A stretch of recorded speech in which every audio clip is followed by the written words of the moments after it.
ये भी मैं आपको बता दूं कि हुजूर पाक सल्लल्लाहु ताला अलैहि वसल्लम की मीलाद की खुशी क्या ये कुरान और हदीस से साबित है भी कि नहीं है। क्योंकि अभी ये 10 दिन बचे हैं 12वीं शरीफ को। एक बात कान खोल करके सुन ले, मैं कुरान और हदीस की दलाइल की तरफ आता हूं बाद में, लेकिन एक बात वजाहत के साथ कहता हूं। हुजूर पाक सल्लल्लाहु ताला अलैहि वसल्लम की विलादत बासआदत 12 रबीउल अव्वल शरीफ को हुई। असह रिवायात और अरजह रिवायात के मुताबिक हर साल हुजूर की विलादत की खुशी हम 12 रबीउल अव्वल को ही मनाएंगे। अगरचे किसी और की तरफ से, डिपार्टमेंट की तरफ से या पुलिस वालों की तरफ से जुलूस किसी और भी दिन निकलता हो, 12 रबीउल अव्वल को 12वीं ही होगी।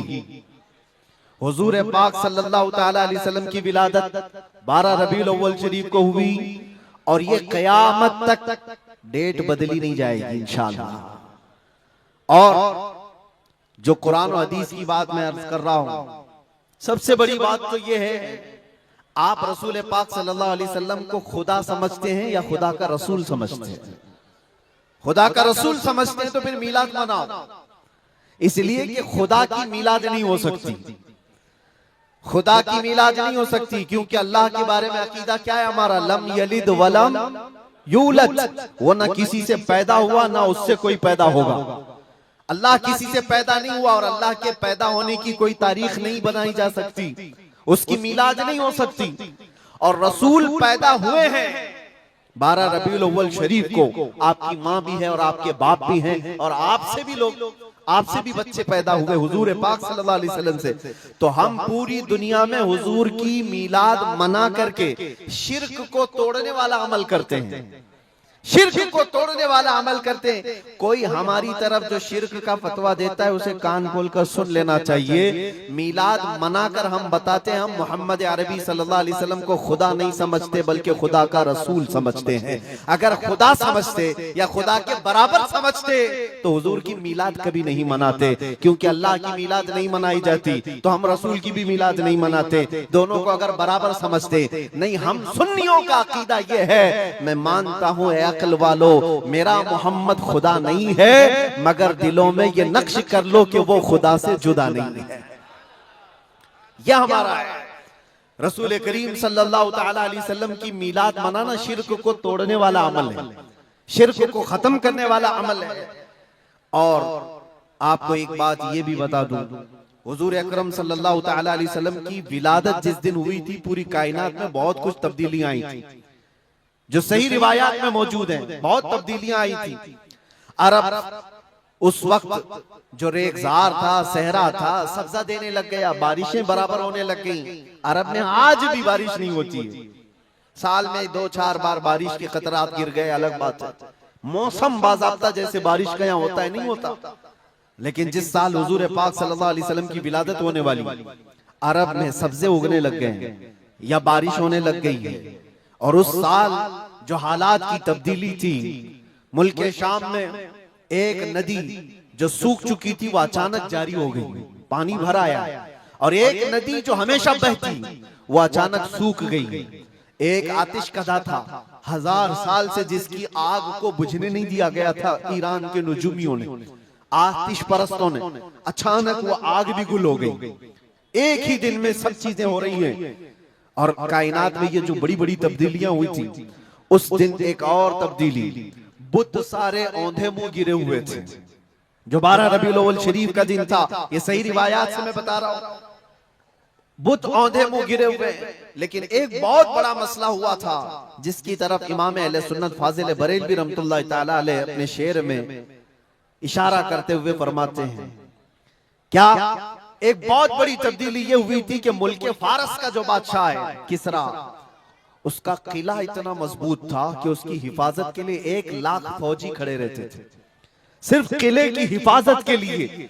और वो किला इतना मजबूत कि उनका दावा था, उनका चैलेंज था कि इसको कोई तोड़ नहीं सकता, इसको मिटा नहीं सकता। लेकिन 12वीं शरीफ का दिन या सुबह के वक्त अचानक किले के अंदर जलजला आया और दीवार फट गई। और ऐसी फटी कि उसमें से एक आदमी जा सकता है, आ सकता है। आज भी वो शक शुदा दीवार के साथ किला मौजूद है इराक में, जिसको किलातुल किसरा कहा जाता है आज भी। अब आप अंदाजा करें 2000 साल से वो किला आज तक मौजूद है, तो उस वक्त कितना मजबूत रहा होगा। उस वक्त किले के अंदर जलजला आया और तख्त उलट गया, दीवार में दरार पड़ गई, वो दरार आज भी मौजूद है। बादशाह हैरान और परेशान। दूसरे दिन सारे नजूमियों को बुलाया गया और पूछा गया कि ये क्या माजरा है कि इतना मजबूत किला कैसे ये टूट गया, या इसकी दीवार में शगाफ कैसे आ गई है। तो सारे नजूमियों ने अपने इल्म के मुताबिक जो नतीजा निकाला, बादशाह से कहा दर हकीकत ये जलजला आम जलजला नहीं है, ये तेरी दीवार का टूट जाना ये आम सी बात नहीं है। हमारा इल्म ये बता रहा है कि इस रुए जमीन पर अल्लाह का कोई नबी पैदा हुआ है जो तेरी सल्तनत को खत्म करने वाला है। एक बच्चा अरब में ऐसा आया है, आई नई हुकूमत, सिक्का नया चलेगा, आलम में रंग बदला, सुबह शबे विलादत। उस दिन जो हुआ था उसको इमाम अहले सुन्नत क्यों फरमाते हैं, वो एक दिन की बात है ना।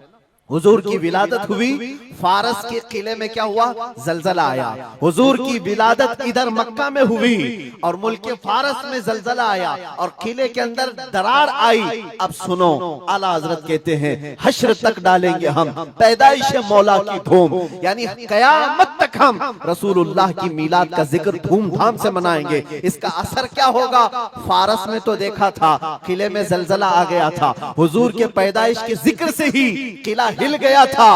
अब हम जब जब जिक्र करेंगे मिसले फारस नजद के किले गिराते जाएंगे, मिसले फारस नजद के किले गिराते जाएंगे। आज जिन लोगों के किले गिरते हैं या हिलते हैं वो जिक्र मुस्तफा से ही गिरते हैं, लेकिन उसका हमें कुछ असर नहीं होना चाहिए। खाक हो जाएं अदू जलकर मगर हम तो रजा, दम में जब तक दम है जिक्र उनका सुनाते जाएंगे। अजीजा ने गिरामे वक़ार, मैं बहुत छोटे से वक्त के लिए आपके पास आया हूं, लेकिन एक अजीम मैसेज देकर के कि मिलाद मुस्तफा सल्लल्लाहु अलैहि वसल्लम के मौके पर सारे सुन्नियों को यह चाहिए कि सिर्फ झंडे लगाने और कुमकुमे लगाने और बड़े बड़े नारे लगाने से ही ईद मिलादुन नबी का आप एहतमाम नहीं कर रहे हो, बल्कि हर सुन्नी आशिक रसूल को चाहिए कि वो इस मौसम में नहीं बल्कि पूरी जिंदगी उसकी है, लेकिन इस मौसम में खास तौर पर अपने नबी पाक सल्लल्लाहु अलैहि वसल्लम की सीरत तो पढ़ ले, मेरे आका सल्लल्लाहु अलैहि वसल्लम की बायोग्राफी मालूम हो जाए, हुजूर पाक की जिंदगी को समझ जाएगा। तो मेरे अजीजों, ये हवाओं के झोंकों से उसका कभी कुछ बाल बेका नहीं हो सकता। जो नबी पाक सल्लल्लाहु अलैहि वसल्लम को पढ़ा हुआ है वो तूफानों और आंधियों में अपना मजहब नहीं बदल सकता, वो लोगों की लालच पर अपना दीन का सौदा नहीं कर सकता। ये वही लोग हैं जो दीन के सौदा करते हैं जिन्होंने अपने नबी को नहीं पढ़ा। हुजूर पाक सल्लल्लाहु अलैहि वसल्लम को जिन आंखों ने एक बार देखा है वो सहाबा की जिंदगी तो देख लें, उनको खोलते हुए तेल में भी डाल दिया गया, मगर दामन मुस्तफा से हाथ हटाना तो दूर की बात है, जुबान पर लफ्ज लाना भी उन्होंने कभी गवारा नहीं किया। जानते हो, 3 भाई थे, ये कलयुगी में एक हिकायत लिखी हुई है, 3 सगे भाई थे, एक ईसाई बादशाह ने गिरफ्तार कर लिया। तीनों जवान थे 20 से 30 साल के बीच में, और बादशाह ने कैद करके उनको सबसे पहले क्या कहा, तुम अपना दीन बदल लो, धर्म परिवर्तन कर लो, मोहम्मद अरबी सल्लल्लाहु अलैहि वसल्लम के जो कसीदे गाते हो छोड़ दो। लेकिन देखो, याद रखो, उसमें से जब बादशाह ने ये बात रखी तो उन्होंने कहा नहीं, हमारा दीन इतना सस्ता नहीं है कि हम तुम्हारी कैद में आते ही बदल डाले। उसने कहा अगर तुम बदल लोगे तो मैं तुम्हें अपने वजारत में सिपाहियों में बड़े मनसब पर रखूंगा। नहीं माना, ठुकराया। बादशाह ने क्या कहा, इसकी सजा तुम्हें भुगतने के लिए तैयार रहनी होगी। तैयार। बहुत बड़े एक कढ़ाई में तेल को लाकर खोलते हुए तेल में उसमें से सबसे बड़े भाई को डालने का हुक्म दिया। बादशाह ने जैसे हुक्म दिया, जल्लाद आया और उन 3 भाइयों में से एक को उठाया और खोलते हुए तेल में डाल दिया। अंदाजा करो, मोमबत्ती पर अगर तुम्हारी उंगली भी लग जाए ना तो चमड़ी जल करके निकल आएगा, और पता नहीं कितने दिन तक इसकी जलन आपको होती रहे। लेकिन एक पकते हुए तेल में डाला जा रहा है, डाल दिया, जिस्म पूरा चरमरा गया। थोड़ी देर गुजरी, 2 भाई और मौजूद, दूसरे को बुलाया गया, देखा तुम्हारे भाई का हश्र क्या हुआ है, तुम अगर बादशाह की पेशकश को कबूल कर लो तो शायद तुम्हारी जान बच सकती है। दूसरे ने मुस्कुराया और कहा, वही शायद उनकी ही जुबान थी जो बरेली से यूं आती है, जिंदगी ये नहीं किसी की किसी के लिए, जिंदगी है नबी की नबी के लिए। मेरे बड़े भाई को जलाने के बाद अब तो तुमने और भी मुश्किल कर दिया है फैसला। मैं इस बात के लिए तैयार हूं कि इससे बड़े तेल में भी मुझे डाला जाए, लेकिन जुबान पर मेरे मुस्तफा के दामन को छोड़ने वाली बात कभी नहीं ला सकता। दूसरे भाई को भी उठाया गया और खोलते हुए तेल में डाल दिया। दो भाइयों की शहादत हो गई जगह पर ही। वो तेल में डालना जुबान पे अल्फाज हो सकता है, आसानी से हम बोल रहे हैं और आप आसानी से सुन रहे हैं। प्रैक्टिकल जिसके साथ होगा वो अंदाजा कर सकता है दर्द और कर्ब किसको कहते हैं, शिद्दत की तकालीफ किसको कहते हैं। मेरे अजीजों, तीसरा जो नौजवान था वो बहुत ही कम उम्र का था, 22 से 23 साल का होगा। बादशाह का जो वजीर वहां पर था उसने देख करके बादशाह से कहा, इस लड़के को मेरे हवाले कर दीजिए, मैं इसको बदल करके लाऊंगा, मेरा चैलेंज है। क्यों जान इसकी भी ले लेंगे, मैं इसको बदल करके लाऊंगा। इतने मजबूत लोग कैसे हो सकते हैं अरब के कि खोलते हुए तेल में इनके भाइयों को डाला गया तब भी ये बदल नहीं रहे। दो को मरते हुए, अरे यहाँ एक को डंडा पड़ते हुए देखकर सारे भाग जाएं और ये दो को जलते हुए देख करके भी टस से मस नहीं होते। कैसा अकीदा है, कैसा तसल्लुब है इनका। बादशाह ने कहा, किस बात पर तुम्हें यकीन है कि इसको तुम बदल लाओगे? उसने कहा, मुझे भरोसा है, आप मुझे दीजिए 1 महीने का टाइम, इसको बदल कर न लाऊं तो फिर मुझे आप जो सजा दे। बादशाह ने कहा, ठीक है ले जाओ। तीसरे को खोलते हुए तेल में डालने की बजाय बादशाह ने अपने वजीर के हवाले कर दिया। और दुनिया देखो, वो मेरे अजीजों याद रखो, आशिकाने मुस्तफा से 2 इम्तिहान हर जमाने में होते रहेंगे, आज भी हो रहे हैं और होते रहेंगे। पहला इम्तिहान, मौत से डरा करके तुम्हारा दीन छीन लिया जाएगा। मौत से डरा करके ये हो जाएगा, वो हो जाएगा, तुम्हें ये कर दिया जाएगा, वो कर दिया जाएगा। मौत का डर, खौफ तुम्हारे कदमों में डगमगाहट लाने के लिए लाया जाता है। अगर मौत से नहीं डरता कोई आदमी तो उसके साथ दूसरा पेंतरा क्या खेला जाता है। ये दुनिया का दस्तूर है, हमेशा से जब देखती है दुनिया के ये मौत से डरता नहीं है तो फिर इसको औरत और दौलत की लालच से खरीदने की कोशिश की जाती है।